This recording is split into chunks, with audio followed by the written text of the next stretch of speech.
Container ship का लगभग 3/4 loading हो चुका था और उसी समय डबल बॉटम टैंक से कंटामिनेटेड ऑयल भी डिस्चार्ज किया जा रहा था। मास्टर जो थे वो जेटी पे थे और उन्होंने देखा कि एक 20 फीट का कंटेनर जो है वो लिफ्ट किया गया और उसी टाइम शिप ने बहुत हेवी रोल किया।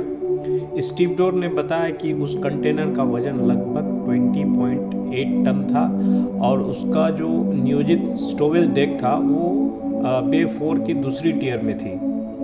तो कैप्टन ने लगभग 10 मिनट तक लोडिंग को रोक दिया और चीफ ऑफिसर को इन्फॉर्म किया कि वे बे 4 के कंटेनरों के दूसरी टियर से सेटिस्फाइड नहीं है। इसके बाद चीफ ऑफिसर ने स्टोरेज प्लान को चेंज करते हुए बे 4 के दूसरी टियर के बजाय कंटेनर को बे 5 की बॉटम टियर में रखने का निर्णय लिया। जब लोडिंग दोबारा शुरू हुई तब लगभग 20 कंटेनर लोड किए जाने बाकी थे। उस समय जहाज़ अपनी क्रेन यूज़ कर रहा था और आखिरी तीसरे कंटेनर को उठाते समय शिप जो है अचानक बाईं तरफ यानी पोर्ट साइड कुएं की तरफ झुक गया।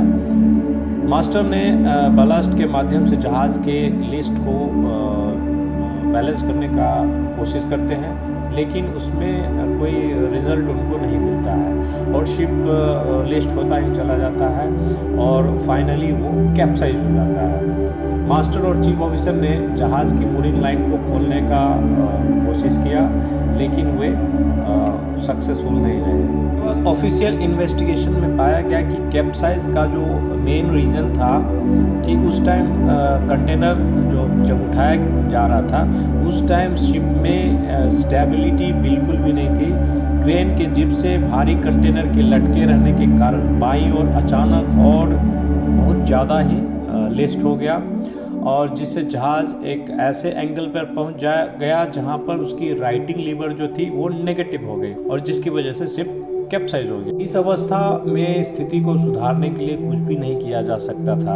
हुआ ये कि समय बहुत कम था और कंडीशन बहुत ही बिगड़ चुका था क्योंकि मेन डेक पर रखा हुआ कंटेनर खिसकने लगा और उसके बाद जो डेक पर खुले हुए ट्रैप हैच थे उससे वो पानी सी वाटर जो है अंदर जाने लगा और शिप फाइनली जो है कैप्साइज हो गया।